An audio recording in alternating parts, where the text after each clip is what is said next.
네, 안녕하십니까. CES 2022 현장 리포트 신용훈. 황정수 기자입니다. 네, 오늘부터 저희가 나흘 동안 여러분께 CES 특집 방송으로 준비를 했습니다. 원래 이 방송이 이제 황 기자님이 진행해 오시던 프로그램이 있었잖아요. 예, 맞습니다. 실리콘밸리 나우라고 정말 엄청난 프로그램이죠. 엄청난가요? 예, 내용은 좋은데, 처음 듣는데. 예, 많이 홍보가 조금 덜 됐습니다. 그래서 많은 분들이 이제 좀 봐주시고 계시긴 하지만, 네, 더 많이 봐주셔야 되는 프로그램이 하나 있습니다. 근데 CES가 2년 만에 지금 오프라인으로 전환을 했잖아요. 그렇죠, 그렇죠. 예, 그래서 이제 이 현장을 저희가 이제 직접 가서 보고 또 전문가분들을 모셔서 음, 또 이렇게 좀 더 기술 트렌드를 깊이 있게 좀 전달하고 싶어서 이 네. 프로그램을 만들게 됐죠. 맞습니다. 사실 황 기자님이 실리콘밸리에서 여러분께 최신 기술 트렌드 그리고 각종 산업 경향 거기에 따른 종목 분석까지 다양한 내용들을 전해주셨는데 오늘부터입니다. 현지 시간이죠. 네. 3일부터 3, 4, 5, 6 이렇게 나흘 동안은 저희가 라스베가스 현장에서 여러분께 기술 트렌드, 최신 기술 트렌드를 전달을 해드리고요. 또 이 나흘 동안 저희만 나오는 거 아니잖아요. 그래서 정말 엄청난 분들을 섭외를 했죠. 네, 엄청난다는 그 표현을 굉장히 자주 쓰는데 네, 저 엄청난이라는 말 좋아합니다. 네, 그렇군요. 정말 저희가, 여러분들 그 평소에는 뉴스나 이런 지면상을 통해서 전달해드리기 어려웠던 내용까지도 쏙쏙들이 꼼꼼하게 정리를 해서 시청자 여러분들에게 전달해드리도록 하려고 합니다. 네, 또 거기다 기술 트렌드와 이 기술 트렌드에 영향을 받는 좀 투자 유망 종목까지도 좀 많이 좀 말씀을 드리려고 하니까요. 좀 유심히 들어주시면 또 감사하겠습니다. 네, 맞습니다. 말씀처럼 이제, 오프라인으로 2년 만에 처음 열리는 CES입니다. 그동안 이제 작년에는 안 열렸었기 때문에, 올해도 이제 오미크론 사태 때문에 이거 셧다운 되는 거 아니냐라는 우려들이 상당히 많았었잖아요. 예, 맞습니다. 사실 제가 지난 1일, 그 현지 시간으로 1일에 이제 여기 라스베가스에 왔는데요. 네. 공항에서 우버를 탔는데 음.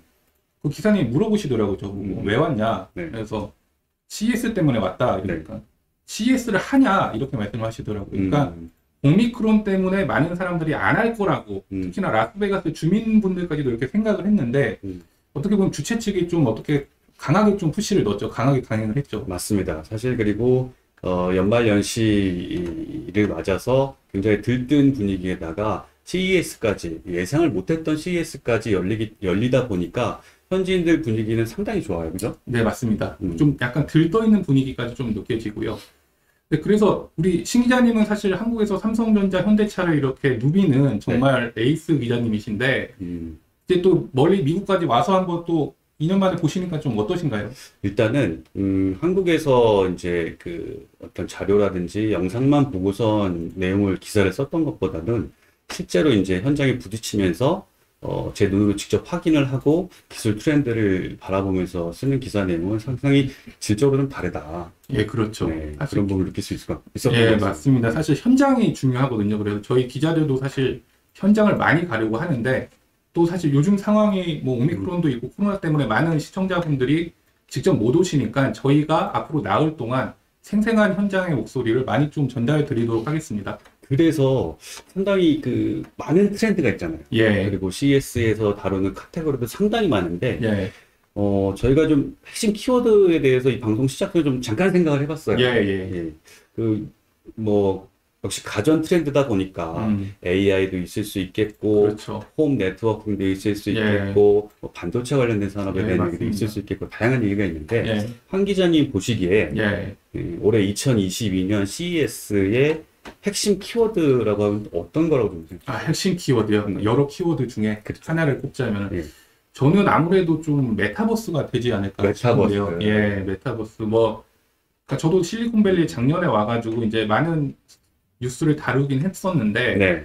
정말 하반기부터 정말 뜨거운 이슈가 됐죠. 맞아요. 네. 사실 그 뭐 작년 하반기부터 시작해서 올해 내내 뜨겁게 우리 산업계를 달군 이슈가 바로 메타버스가 아닌가 싶기도 한데 예, 그 그렇습니다. 모든 산업에 메타버스가 접목이 되고 있는 그런 상황들이 다가오고 있어요. 예, 맞습니다. 그래서 오늘 사실 이 저희가 방송을 하기 전에 그 주최사죠. CTA에서 그 네. 테크 트렌드에 대한 설명을 했어요. 그래서 여러 트렌드를 짚으면서 그 중에 이제 또 특히 중요하게 그게 메타버스거든요. 네.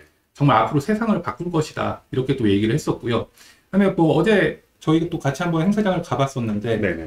우리 또 현대자동차 네. 거기서도 올해 메타버스 예, 강조한다고 하더라고요. 그렇습니다. 기존에 이제 로보틱스, 모빌리티 분야에 대해 중점을 뒀던 현대 자동차가 메타버스를 접목한 기술을 통해서 새로운 서비스를 만들어 가겠다라고 좀 예. 얘기를 하고 있거든요. 예. 이미 이제 내일자죠. 내일 이제 기조 연설을 통해서 좀 더 구체적인 내용들이 나올 텐데 과연 어떤 식으로 이 산업 구도를 바꿔갈지 상당히 관심 집중되고 있습니다. 근데 중요한 게 이게 산업 트렌드적으로는 메타버스가 상당히 중요한 입지를 차지하고 중요한 흐름을 이어가고 있는데 예. 정작 메타버스가 무엇인지 예. 그 메타버스 이거 뭐 어떻게 활용할 수 있는 건지 예. 궁금해하시는 분들이 상당히 많아요. 맞습니다. 그래서 사실 저도 사실 뭐 많은 기사를 쓰고 했지만 사실 이게 메타버스가 정확히 뭐냐 이렇게 물어봤을 때 자신감 있게 말씀드리기가 조금 어려운 것 같아요. 사실 세대 차이도 있을 수 있어요. 예, 맞습니다. 뭐 저희는 뭐 보통 싸이월드 뭐 이런 거 생각하게 그렇죠. 되잖아요. 싸이월드 세대이기 때문에 메타버스가 좀 어렵게 느껴질 수도 있는데 그래서 저희가 오늘 그 메타버스 분야의 전문가 두 분을 한번 모셔봤습니다. 어떤 분이시죠? 예, 정말 모시기 어려운 분이죠. 네. 예. 한컴 프론티스의 정현석 대표, 오순영 전무님 자리에 함께 모시도록 하겠습니다. 두 분 나와주시죠. 네.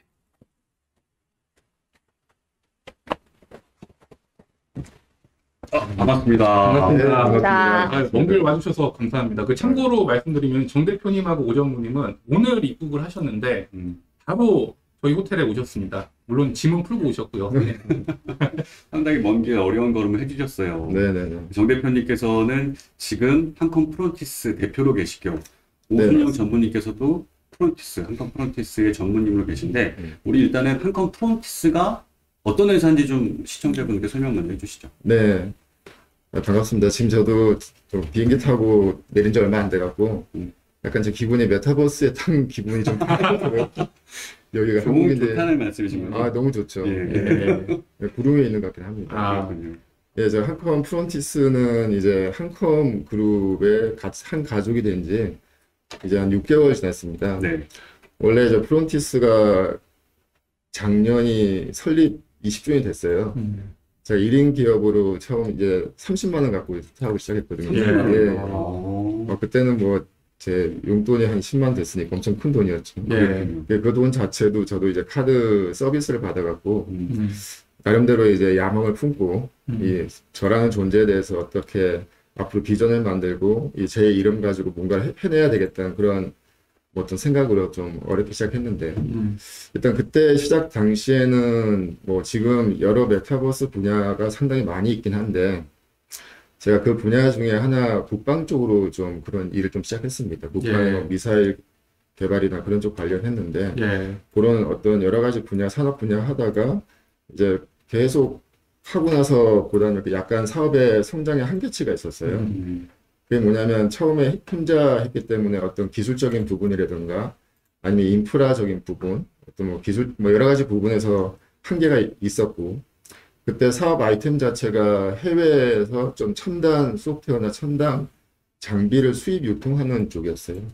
그러다 보니까 상당히 좀 성장의 한계가 좀 많이 있었고, 그렇게 하다 보니까 어떤 좀 좋은 기회가 있었습니다. 자동차 관련된 어떤 사업 분야인데, 그때 이제 IoT 관련된 부분이 거의 7, 8년 전부터 많이 이슈가 됐었고요. 그런 부분을 자체 솔루션을 개발하고 또 그 이후에 이제 지금 메타버스의 전신이라고 할 수 있는 VR, AR 그런 걸 뭐 장갑차 정비라든가 아니면 뭐 교육 훈련이라든가 그쪽으로 좀 접목을 좀 했었고요. 그게 이제 점차적으로 발전하다 보니 서비스에 대한 자체 서비스가 좀 필요했었고 또 그런 부분에서도 결정적으로 코로나 팬데믹이 터지면서 메타버스라는 어떤 하나의 또 큰 트렌드가 다가오게 되고 또 그런 걸 기회를 삼아서 어떻게 저한테는 상당히 좋은 기회였습니다. 약간 좀 사실 저도 메타버스에 대해서 말씀을 많이 하시는데 약간 창피하긴 하지만 저 스스로도 메타버스가 사실 정확히 뭔지 와닿지는 않아요. 솔직히 말씀드려서 뭐 이 스마트 안경을 쓰면 이게 메타버스인지 아니면은 뭐 가상 공간에 아바타가 있으면 이게 메타버스인지 사실 이게 저도 그렇고 뭐 많은 분들이 좀 이런 게 좀 궁금하실 텐데 우리 전문가분들께서 딱 메타버스는 뭐라고 이렇게 좀 말씀해 주실 수 있을까요? 이해하기 쉽게 여기 시청자분들이. 예, 제가 아는 바로는 진짜 메타버스의 전문가라고 하기는 좀 솔직히 부럽습니다. 왜냐하면 메타버스 자체는 여러 산업 분야, 그다음에 여러 기술들이 복합적으로 이제 융합이 돼서 그 다음 세대를 만들어가는 과정이라고 생각하기 때문에 그런 부분에 한 분야의 어떤 뭐 VR을 잘한다 아니면 어떤 콘텐츠 그래픽을 잘한다 뭐 그런다고 해서 전문가는 아닐 수도 있을 것 같아요. 그래서 저희가 보면은 과거에는 이제 PC 통신부터 월드와이드 웹 그다음 모뎀부터 해서 계속 뭔가 발전하고 있고 인터넷도 이제 5G까지 올라오기 때문에 그런 통신 네트워크까지 반영이 돼서 지금 메타버스까지 되고 거기 안에 이제 사람과 사람이 뭐 팬데믹 때문에 지금 만나지 못하고 교감하지 못하고 조금 더 보완을 해도 될까요? 예. 네, 보완을 하겠습니다. 뭐 저희가 이제 기존에 이제 현실 그 메타버스를 얘기할 때 이제 가상 세계를 얘기하시는 분도 있고 뭐 디지털 트윈의 스마트 시티 같은 거에 어떤 현실 세계를 그대로 반영한 그런 형태도 지금 얘기를 하고 있거든요. 그래서 일단은 여기서 저희가 빼놓지 말아야 되는 부분이 기기 부분인 것 같습니다. 사실은 VR, AR 쪽에 지금 빅테크 기업들이 그런 신제품들을 내놓겠다라는 얘기들이 없다라고 한다면 여전히 침체기에 있었을 그런 분야였을 것 같은데 지금 모든 뭐 저희가 DNA라고 하잖아요. 데이터, 네트워크, 인공지능 이런 인프라가 갖춰졌고 거기에 이제 기기들이 있기 때문에 사실 그 메타버스의 중요한 부분은 매개체가 되는 그 기기 부분이다. 지금 저희가 PC하고 모바일 쪽으로도 접근을 하고 있지만 AR, VR 쪽이 뭔가 가격대가 좀 떨어지고 좀 더 저희가 쓸만한 그런 제품들이 나온다고 한다면 뭐 다양한 형태의 그런 메타버스 세계가 저희가 또 만날 수 있지 않을까라고 생각을 합니다. 사실 또 궁금한 부분이 이제 뭐 대부분의 기업들이 이제 메타버스 사업을 연계를 해서 어떤 또 새로운 시너지를 창출하려고 많이들 노력을 하고 계시잖아요. 전 세계적으로 메타버스가 뜨고 있는 가장 큰 이유가 있다면 또 어떤 게 있을까요? 어느 분이 좀 말씀해 주실 수 있으실까요? 제가 할까요? 아, 메타버스가 뜨는 이유. 힘드신가 봐요. 메타버스가 뜨는 이유. 우선은 사실은 메타버스라는 용어 자체도 상당히 오래된 용어이기도 하고 그 용어가 사실 기술 용어는 아니거든요. 예. 약간 저희가 지금 접하고 있는 건 정말 유행어 같은 느낌이 많이 드는 것 같습니다. 지금 저희가 아까 전에도 말씀을 하셨지만 팬데믹이라는 상황 자체가 저희가 현실 세계에서 각자 뭐 이제 그 집에 머물러 있어야 되고 뭔가 격리돼야 되고 어떤 그런 상황 하에서 저희가 계속 비즈니스는 해야 되고 사업도 해야 되고 교육도 하지 않습니까? 그런 부분들이 지금 이 메타버스가 추구하는 어떤 현실 세계를 반영하든 가상 세계를 반영하든 거기에서 사람들이 모여서 뭔가 기존의 소셜 기능을 좀 더 업그레이드 하기도 하고 그 안에 또 이제 경제 개념, NFT가 또 얘기를 하고 있지 않습니까? 그런 부분들이 자연스럽게 전 산업 분야에서 어떤 돌파구로 생각하는 것 같습니다. 하나의 생태계라고 볼 수 있어요. 예. 생태계. 그 대부분의 지금 빅테크 기업들이 지금 메타버스로 다 뛰어들고 있는데 그들이 가장 큰 장점 중에 하나가 이미 뭐 페이스북, 이제 예전에 페이스북, 지금 메타 같은 경우는 전 세계 75억 인구 중에 30억의 사용자를 확보하고 있고요. 마이크로소프트 역시 또 엄청난 또 회원수를 가지고 있고 지금 메타버스라는 어떤 스타트업이나 여러 기업들이 하고 있는 부분 중에 하나가 어떤 요소 기술들을 많이 부각을 해서 그걸로 이제 메타버스화하고 거기에 얹히는 노력들을 많이 하지만 저는 이제 가장 좀 궁극적으로 보고 있는 것들은 거기에 생태계 자체를 누가 장악을 하느냐 그런 부분이 저는 앞으로 어떻게 메타버스의 시장 자체가 많이 변화될 것인가 그 생각을 좀 하고 있어요. 현실적으로 본다 그러면 지금 우리 현실의 지구 자체가 미국, 중국, 강대국 사이에서 영토 전쟁을 많이 하고 있지 않습니까? 네. 근데 메타버스 자체는 누가 선점을 하고 누가 디지털 영토를 많이 확장하에 따라서 앞으로 시대가 많이 바뀔 거라고 보고 있고 저희 한컴프론티스 역시 그런 플랫폼 비즈니스를 하고 있는데 저희는 이제 그런 디지털 영토를 어떻게 확장을 하고 그 다음에 한컴이 국내지만 그렇게 많은 또 사용자를 확보를 하고 있으니까 그런 이제 한컴의 그룹에 관련된 여러 가지 회원이나 그런 고객들을 저희 디지털 영토로 넘겨서 거기서 뭔가 새로운 비즈니스를 만들어갈 수 있는 그런 데 고민도 많이 하고 있습니다. 그래서 그런 생태계에 대한 디지털 영토에 관련된 그런 부분도 좀 많이 중요한 이슈가 되지 않을까 생각을 하고 있습니다.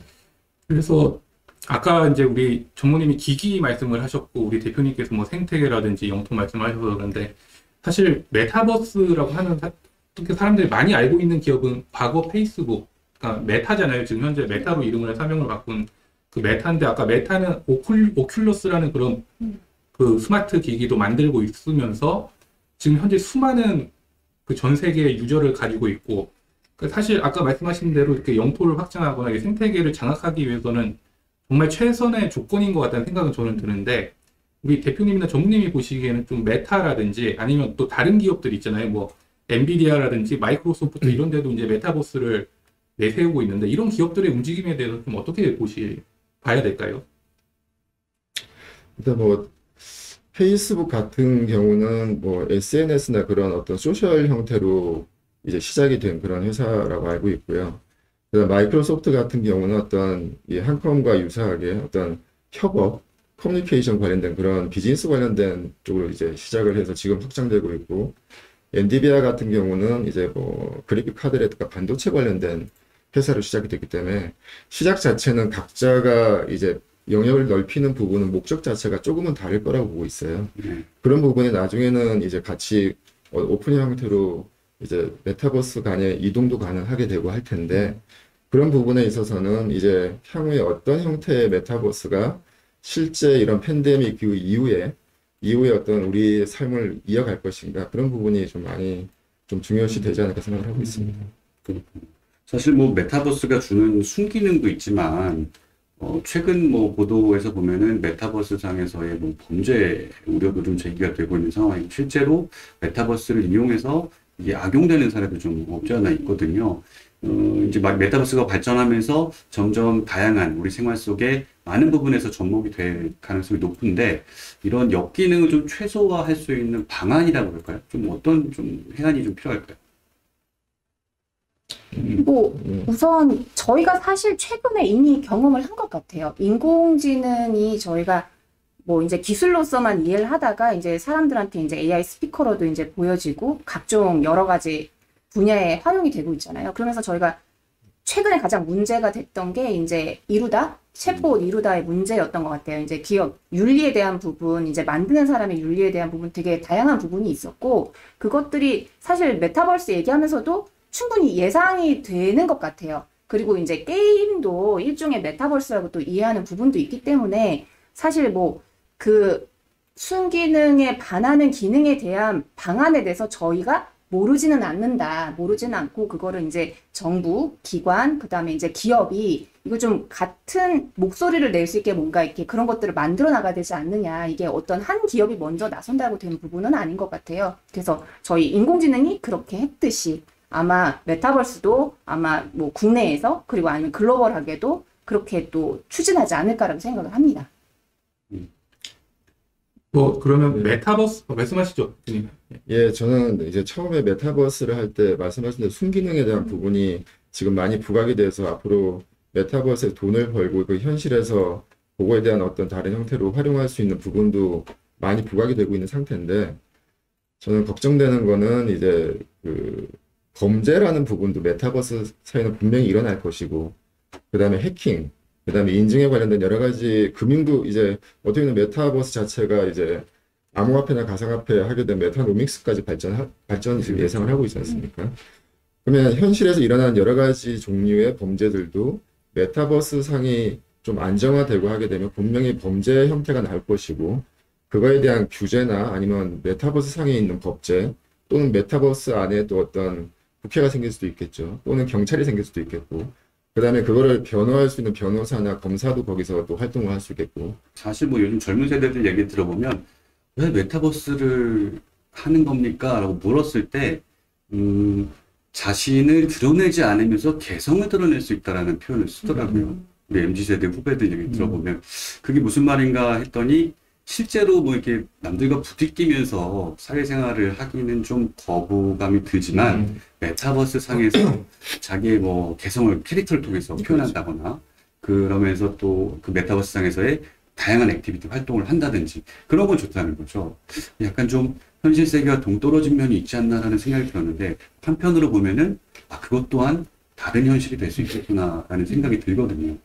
아무래도 뭐 다음 세대들이 이렇게 메타버스에 대해서 거리감이 없기 때문에 분명 발전한 산업은 발전한 산업인데, 그래도 여기서 좀 한 가지 더 궁금한 것이, 과연 메타버스 산업이 발전하면 어떤 업종에 좀 주목을 해야 될지, 한컴 관계사 말고 다른 분을 좀 짚어주시면. 많은 생태계가 있을 테니까 네. 정말 많은 기업들이 이제 연관이 될 것 같거든요. 그렇죠.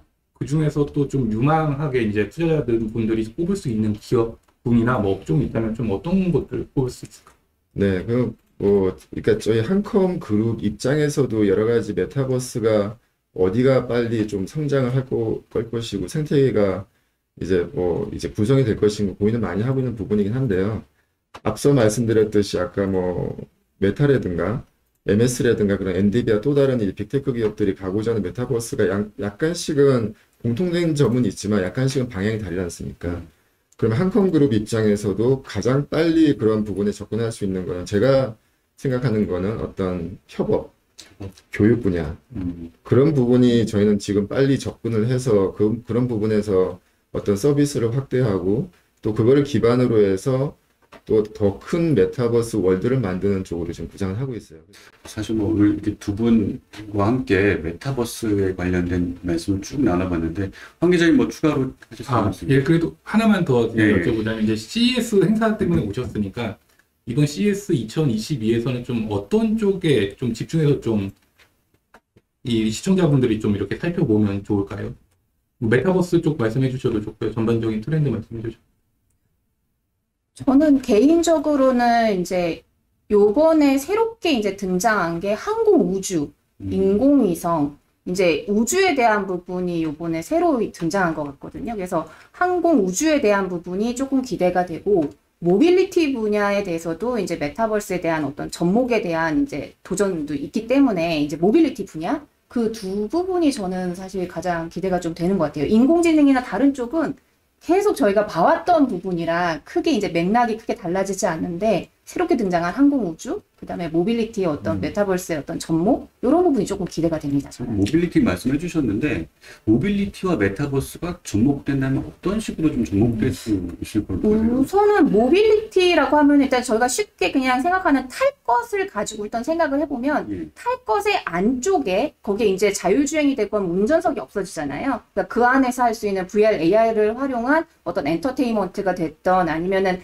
실제 운전하면서 보이지 않는 시각적인 부분들을 안쪽에서 보여준다던가 그런 부분이 있을 것 같고, 바깥쪽으로 보자면 이제 자율주행 같은 경우는 사실 그 자율주행 자동차를 이제 테스트용으로 이제 개발하거나 하는데 상당히 비용이 많이 드는데 이 메타버스를 활용하면 그 안에서 사실 시뮬레이션을 기존에 있는 데이터 가지고 쉽게 해볼 수 있거든요. 그래서 제가 어떤 데이터를 보니까 몇 년치의 데이터를 하루 만에 다 만들어낸다고 하더라고요. 그래서 바깥쪽에 대해서는 뭐 눈 오는 날, 비 오는 날 다양한 환경에 대한 그런 자율주행에 대한 시뮬레이션에 대한 부분, 그런 부분들이 있을 수 있지 않을까 좀 생각이 됩니다. 네, 저는 이 메타버스 하게 되면은 무조건 같이 갈 수밖에 없는 게 그런 NFT, 그다음에 암호화폐 쪽하고 아바타 쪽입니다.